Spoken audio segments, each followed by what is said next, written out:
என் கேட்டு என் விண்ணப்பத்தை கவனியும். என் இருதயம் தொய்யும் போது பூமியின் கடையாந்திரத்திலிருந்து உண்மை நோக்கி கூப்பிடுவேன்.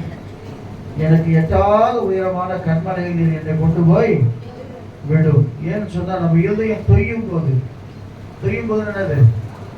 சோர்ந்து போகும்போது, பலவீனமாகும் பொழுது, அப்படிப்பட்ட ஒரு சூழ்நிலையில அவர் சொல்றாரு, அப்போ நான் உண்மை நோக்கி நான் கூப்பிடுவேன்.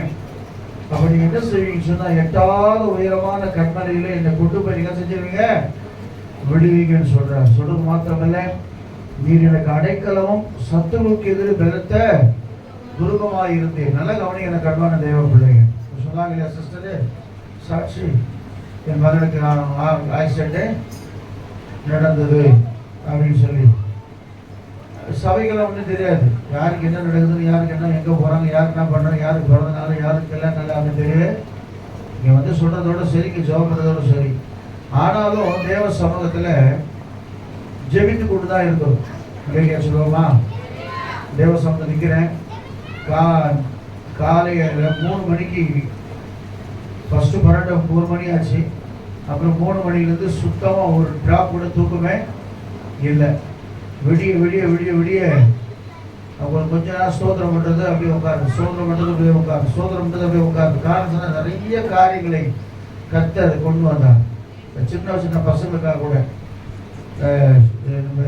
கெவின் கூட பயங்கர போராட்டம் நினைக்கலாம். அதனால யாருக்கும் நம்ம எல்லாருக்காக ஒரு ஸ்தோத்திரம் பண்ண கர்த்தர் தெரிவு செய்தார். ஏன்னா உங்களுக்காக ஜெபிக்கணும்னா அது எதுக்கு பாவமாக மாறிடும்.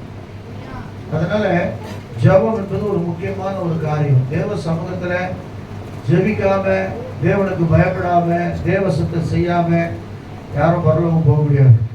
சங்கீதக்காரன் ஏன் தைரியமா சொல்றான்னு சொன்னா, என் இருதயம் தொய்யும் போது பூமியின் கடையாந்திரத்திலிருந்து உண்மை நோக்கி நான் கூப்பிடுவேன். எனக்கு எட்டாத உயரமான கண்மலை போய் என்ன செய்ய விட்டுருவீங்க. ஏன்னா எனக்கு அடைக்கலம் சத்துருக்கு எதிர பலத்த துருகமாய் இருந்தீர் என்று சொல்லிவிட்டு அவன் சொல்லுகிறான். நான் உடைய கூடாரத்திலே சதா காலமும் தங்குவேன், ஒரு சட்டைகளின் மறைவிலே வந்து அடைவேன். ஆண்டவர் சட்டைக்குள்ள எப்போது இருக்கணும்.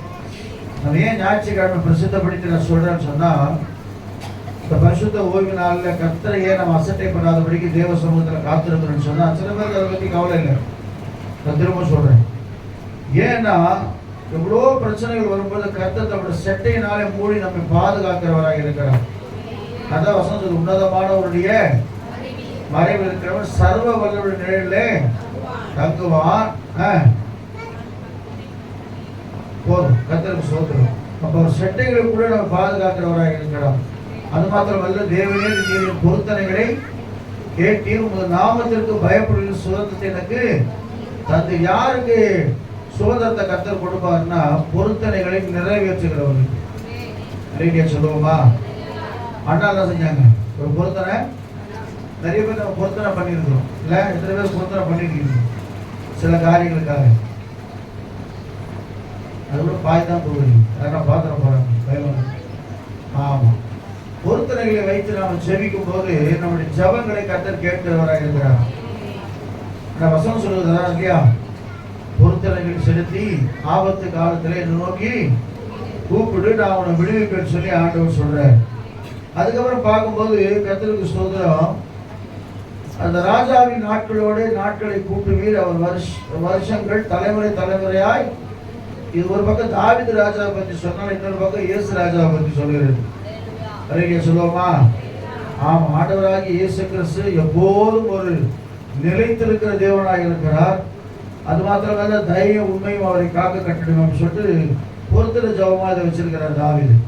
அதனால நான் கண்பான தேவ பிள்ளை, நம்ம இருதயமெல்லாம் தொய்யும் போது, நம்முடைய வாழ்க்கையில சில சம்பவங்கள் வரும் பொழுது, சில சூழ்நிலைகள் மாறும் பொழுது, நாம சோர்ந்து போகாதபடிக்கு தேவ சமூகத்தில் தேவனை நோக்கி பார்க்கிற வேளையில கர்த்தர் அற்புதங்கள் செய்கிறவராக இருக்கிறார். நிறைய சொல்லுவோமா? ஆமா, அதனால எப்போதும் சரி, எந்த சூழ்நிலை வந்தாலும் சரி, நம்ம சோர்ந்து போகாம ஜெபம் பண்ணுவோம். கர்த்தர் நம்மை ஆஸ்வதிக்கிறவராக இருக்கிறார். இந்த மாதம் வாக்குத்தத்தம் என்ன தெரியுமா? அந்த குச்சி கூட யாருக்கும் தெரியல, நானே போட்டதான் உண்டு. காலையில் கூட வசனம் உண்டான